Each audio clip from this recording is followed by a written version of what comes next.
Bem, Cássio, eu só te passo esses bilhetinhos desagradáveis aqui por um imperativo temporal. E com dor no coração. Enfim, com uma certa leniência da minha parte.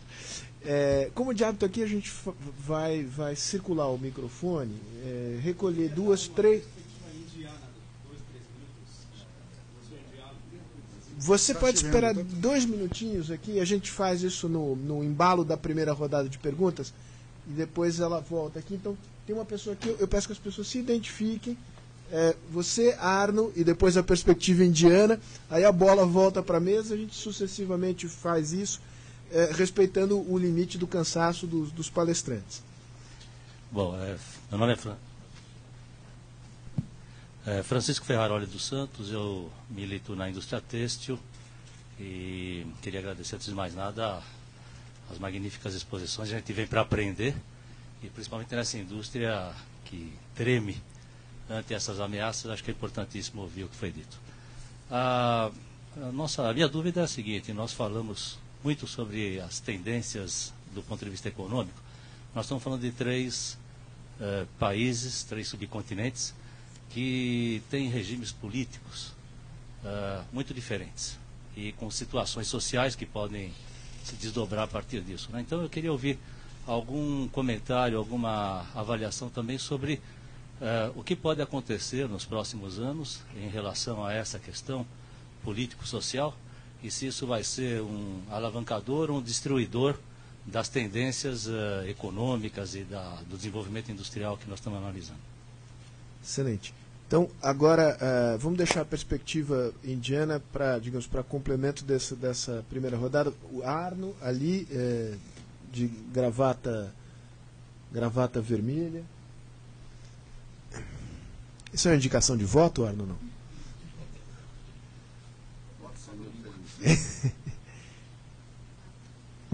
Minha pergunta é ao ministro Delfim Neto, que apresentou uns slides muito interessantes. O senhor apresentou 2 quadros, um em que há um ranking, né, da competitividade do setor privado, o indicador de competitividade do setor privado, Brasil, Índia e China. E depois apresentou um sobre o setor público, né? Enquanto o setor privado, como o senhor disse, é musculoso e competitivo, no caso brasileiro, vis-à-vis os outros 2 países, no caso do setor público é o contrário. Como, aliás, o senhor disse, indica a intuição, né? Com exceção de um item que eu achei estranho naquela tabela, talvez o senhor pudesse comentar. Ali tem acho que a última linha daquela tabela é direito de propriedade. E o Brasil aparece atrás de Índia e China. E China, aparentemente, é o que mais respeita a propriedade, o que parece uma coisa não intuitiva. Gostaria que o senhor comentasse. É que a propriedade medida pela empresa estatal.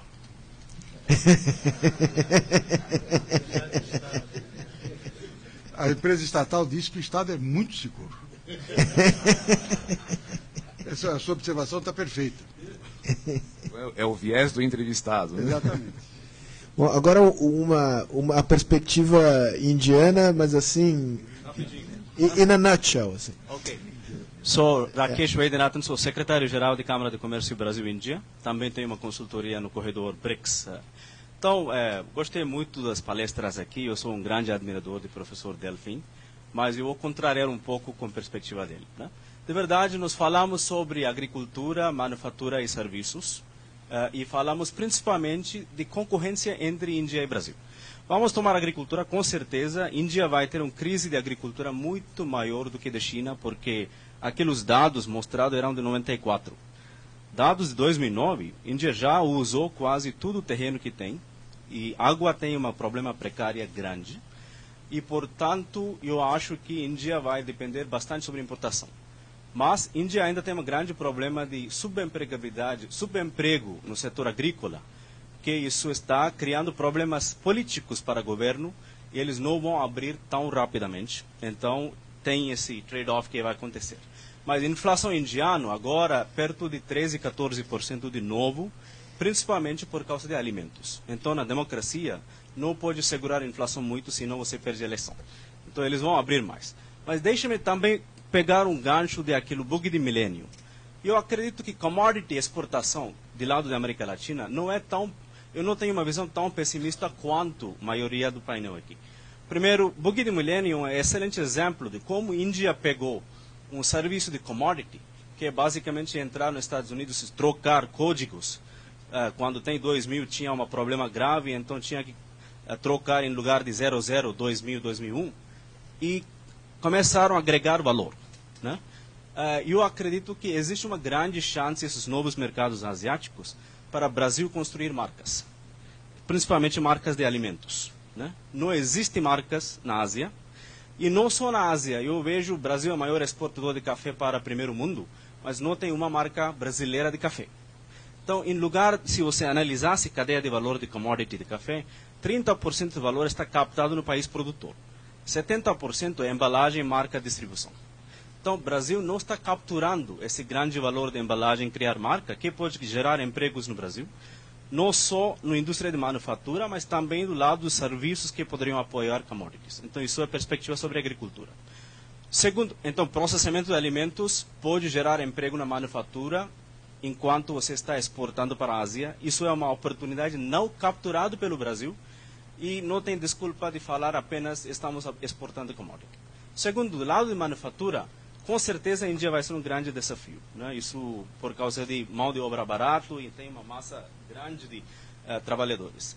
Mas eu vejo a crítica de lado de economistas brasileiras focando muito mais sobre fatores macro e não de micro. Eu vou dar 2 exemplos onde a Índia tem alguma coisa para aprender do lado brasileiro. Primeiro, eu acredito que naquele ranking de competitividade do Banco Mundial, do setor privado, um elemento que não estava lá é competitividade dentro do mercado.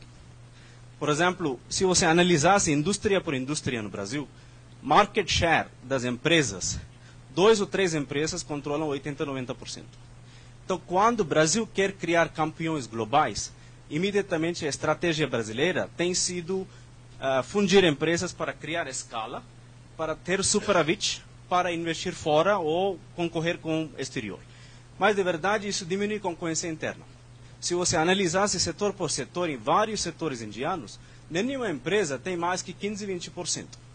Né? Então, isso aumenta a competitividade entre empresas indianas internamente. Claro, a Índia protege que estrangeiro não domina mercados e segmentos. Por exemplo, na privatização de telecomunicações, a Índia primeiro privatizou para empresas nacionais e agora está subindo teto para investimento estrangeiro. E quando o estrangeiro entra no país, já tem campeões globais indianos que agora estão adquirindo fora. No Brasil, acho que agora está pensando sobre criar uma campeã global. Mas essa falta de competitividade entre empresas internas brasileiras prejudica a competitividade de manufatura brasileira lá fora. Isso é um aspecto. Outro aspecto, eu acho que acesso ao capital através de bolsa de valores. Por exemplo, a Índia tem 9 mil empresas na Bovespa, equivalentes de Bovespa na Índia. Então, hoje no Brasil, mercado capital fora é a única maneira para você conseguir capital de equity de uma forma competitiva. Então, para grandes projetos de indústria de processo, tem capital. Mas indústria discreta de manufatura é muito suboptimal no Brasil e não tem essa competitividade porque apenas tem 400 empresas na Bolsa Brasileira. Então, isso é uma coisa que poderia ser estimulado aqui. Serviços, concordo com o senhor Maurício Mesquita, que eu acho que Índia e Brasil poderiam colaborar muito mais. E eu acredito que tem uma grande complementaridade, não só por causa de know-how, também por causa de complementaridade geográfica. Por exemplo, o Brasil tem influência natural, onde a Igreja Católica ou o Império Espanhol tinha acesso. Por exemplo, América Latina, sul da Europa, Moçambique, Angola. A Índia tem um acesso e entrada no mundo anglo-saxono. Eu acho que a Índia não tem penetrado a Europa continental. 85, 90% de exportação indiana de serviços TI está na Austrália, Inglaterra e Estados Unidos. Não tem nenhuma penetração na França, Itália, Espanha, Portugal, etc. Outro é grande complementaridade para serviços de urbanização. Taxa de urbanização indiana é 30%, comparado a 90% na América Latina. maioria dos problemas de urbanização indiana já foram resolvidos no Brasil. Por exemplo, Banco Correspondente de Bradesco, por exemplo, na Amazônia. Consórcio Rodobens, por exemplo. O Banco Central Indiano está estudando o sistema de consórcio brasileiro para implementar lá. E também tem gestão de lixo. Tecnologias europeias não aplicam na Índia, porque são muito caros e não tomam em conta ambiente tropical. Transporte urbano, um grande sucesso Marco Polo. Marco Polo criou a maior fábrica dela de ônibus na Índia, dentro de um ano, comparado aos 60 anos que tomou no Brasil, também por causa do tamanho do mercado. E eu acredito que se a gente podemos pensar como competition, em lugar de apenas concorrência, vamos ganhar mais para o Brasil. A competition é onde você tem que concorrer em alguns segmentos, mas podemos olhar como no caso de café, Índia é exportador de chá, Brasil é exportador de café. Por que nós não colaboramos para criar uma marca de bebidas quentes, né, como International Beverages Quentes, onde você poderia criar marca junto, fazer embalagem junto, distribuição junto, dividindo esses investimentos e custos, e podemos vender para terceiros mercados. Então eu acho que esse foco de nós contra eles é bastante limitado e, de verdade, prejudicar a atuação do Brasil no novo mundo, que se a gente não tiver uma presença na Ásia com nossas marcas, agora falando como brasileiro, e investimentos e know-how, acho que a gente vai sempre proteger nosso mercado doméstico. Agora o mundo também oferece a oportunidade para criar multinacional brasileiro, e eu acho que a Índia é uma excelente oportunidade de fazer isso. Obrigado. Bom, Mas não há nenhuma contradição entre o que o senhor disse e erro. o que eu disse. Na verdade, eu continuo dizendo simplesmente o seguinte: nós não vamos dar emprego de qualidade para 150 milhões de sujeitos brasileiros que podem trabalhar se continuarmos como estamos. É isso. Nem a China, nem a Índia. Bem, eu cometi um erro, eu devia ter te convidado aqui para fazer parte da mesa. Alguém mais quer fazer comentários? Tem uma pergunta que foi feita aqui. Lozaro, 2 minutinhos aqui. Pois é, já fica combinado. Tem uma pergunta aqui sobre a dimensão política, os desdobramentos dos regimes políticos, eventuais impactos. Alguém quer comentar, responder? Acho que a pergunta do Arno foi respondida. E se alguém quiser fazer considerações à exposição que foi feita, também acho que é válido. Posso comentar rapidamente a questão política? Eu acho que, para mim, claramente, a maior fraqueza da China, exatamente, o grande ponto de interrogação é exatamente a questão política, né? Em que momento e como, e se eles vão conseguir fazer uma transição. Eu acho que a ideia de que, né, riqueza e falta de democracia compatível, acho que não vai sobreviver muito tempo. Então, quer dizer, e exatamente a fortaleza, né, quer dizer, o ponto forte da Índia nesse sentido, né, quer dizer, que é uma democracia com todos os problemas, uma democracia que já vem, enfim, se fortalecendo há muito tempo. E nesse sentido, acho que é mais interessante para a gente em termos de lições de política, de políticas públicas, etc., a Índia do que a China, porque a gente tem um arcabouço institucional e político muito mais semelhante, enfrenta, né, descentralização, federação, os estados, enfim, todos os problemas que a gente enfrenta aqui no Brasil, os indianos enfrentam, enquanto que na China, enfim, um panorama completamente diferente, né? Então, quer dizer, quando você olha para frente, né, acho que tem a coisa do bônus demográfico, que foi capa da The Economist, né, dizendo que a Índia vai superar a China. Eles enfatizaram exatamente essa questão demográfica, mas eu claramente colocaria o mesmo peso na questão política. Quer dizer, a Índia já tem essa coisa resolvida. A China, não sei como é que isso vai se resolver. Né? Bom, Lozardo, você queria fazer uma pergunta? Ok. Eu peço que, enfim, as perguntas sejam sumamente sintéticas. Primeiro, o seguinte, eu acho que o trabalho do Mesquita coloca mais um susto do que realmente outra coisa. Falou, olha, precisamos tomar alguma providência, é que você está fazendo. Porque o teu trabalho é conhecido, você mostra a curva de ascensão, de ascendência do crescimento econômico da Índia e China, é a coisa da Índia mais recente. Você está na 4ª fase do crescimento econômico indiano, que é a partir do final da década de 80, quando decide pela abertura, pelo liberalismo econômico dentro da Índia. É algo recente. Então, os números que você está colocando de investimento, 35%, é algo recente também.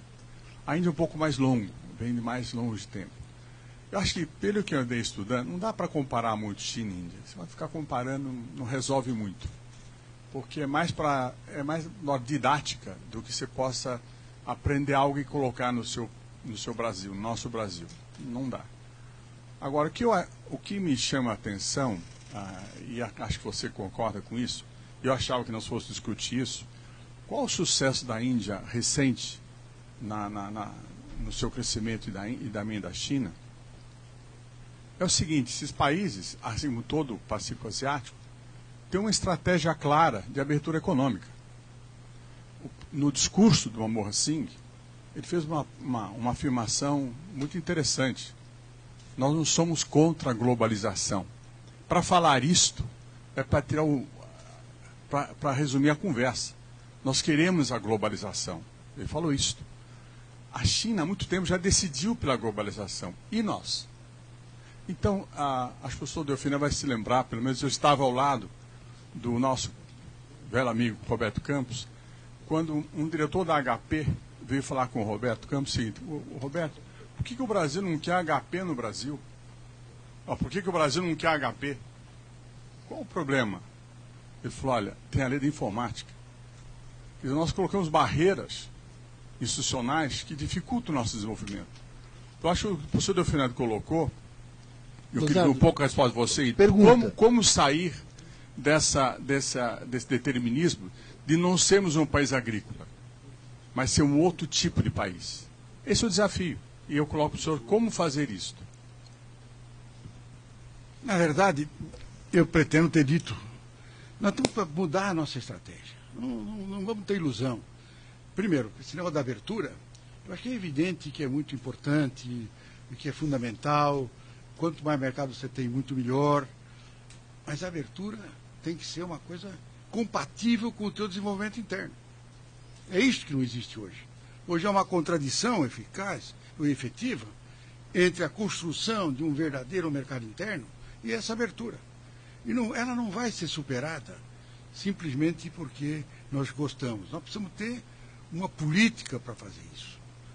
A ideia de que não existe desenvolvimento sem um Estado indutor que entenda o que está acontecendo. Não há mercado sem o Estado. Não há mercado sem a propriedade privada. Propriedade privada não existe sem mercado. E ligado à questão anterior, não há lei histórica, mas provavelmente o desenvolvimento econômico empurra na direção de um regime aberto. E nisso eu acho que a China ainda tem uma vantagem, que já superou. A China vai ter que acertar os seus problemas internos. No Brasil é uma coisa completamente diferente. Só tem uma língua, não tem nenhum problema de fronteira. Nós estamos brigando por um rio, tá certo? 2 bombas atômicas do lado de cá, de cada lado, e um rio no meio. Tá certo? No caso da China, o desenvolvimento indiano e chinês significa que hoje você tem 25% da população mundial concentrada nesses 2 países. É óbvio que para que eles possam atingir o nível de desenvolvimento almejado, eles precisam arranjar uma outra terra. Você não tem recursos naturais disponíveis para fazer isso na velocidade que nós estamos fazendo. Provavelmente com desenvolvimento tecnológico, você pode acomodar uma certa velocidade. Mas não cabe no mundo. É por isso que o Estado chinês, o Estado soberano chinês, precisa comprar recursos naturais no Estado soberano dos outros países. Então, agora, sim, você tem que prestar atenção para o que está fazendo. Eu acho que o Brasil está simplesmente acordando para esse problema. Mas o que me parece é que a mensagem que o Mesquita trouxe é o seguinte: tem alguma coisa nova que nós não prestamos atenção até agora, e é verdade. Nós não prestamos atenção até agora, que está aí se desenvolvendo, que é muito mais parecida conosco, que trabalha num regime mais parecido conosco, que não faz arte no comércio internacional, que obedece razoáveis regras de um comércio adequado, quer dizer, que não tem, quando tem um subsídio na agricultura explícito, simplesmente porque não pode sair de lá. Eu acho que é isso mesmo. E não vão dar. Isso não significa que a China, ainda talvez um dia, vai precisar de. Hoje já importa muito, vai precisar de continuar a importação. Mas eu acho que a transferência do desemprego do campo chinês não pode ser aceito como transferência para o campo de volta no Brasil. É simplesmente isso. Nós não podemos imaginar que vamos voltar. Nós já completamos o ciclo. Nós já temos 90% da população urbana. Hoje tem 20%, menos do que isso, na agricultura. É claro que o ciclo da agricultura não é só agricultura, não produz só café. O café é mais os serviços todos ligados ao café. A ideia que ele está falando é uma ideia antiga de construir marcas. Tem uma marca brasileira no exterior. Uma. Certo? Então, agora, isso tudo é, na verdade, um infinitésimo nesse processo. Aqui nós estamos tratando do seguinte: que país nós queremos para 2030? Quer dizer, como é que eu vou dar emprego de qualidade para 150 milhões de sujeitos? Nós vamos para um sistema anômico, quer dizer, de desintegração, ou vamos ter um país de verdade. Acho que nós temos tudo para fazer. Nós temos uma Constituição funcionando, estava conversando com o presidente. A Constituição de 88 foi um ponto de inflexão. Aos poucos nós vamos entendendo o que foi a melhoria nas instituições que ela está produzindo. É lentamente a incorporação disso.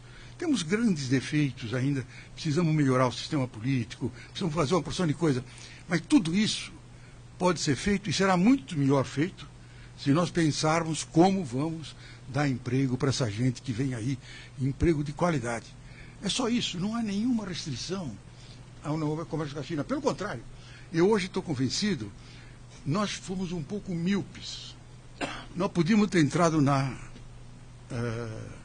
no NAFTA. Nós teríamos tido uma oportunidade de nos apropriar do mercado industrial de toda a América Latina e estavam protegidos hoje. A verdade é que aquela miopia está cobrando o seu preço. Então, nós temos que aprender isso. Aquilo tudo que parece muito elegante na hora, né? Você fica ouvindo o tumulto. E lá foi, na minha opinião, uma falha. Nós podíamos continuar a ter todo o negócio que nós temos com a China, mas ela não tinha um negócio aberto na América Latina e no Caribe como tem hoje. Quer dizer, essas coisas é que nós temos que incorporar. Erramos, vamos tentar corrigir agora. Vamos tentar ir para um outro caminho. Mas eu acho que o ponto central é isto. Que país nós queremos para 2030? O que está aí não vai dar certo.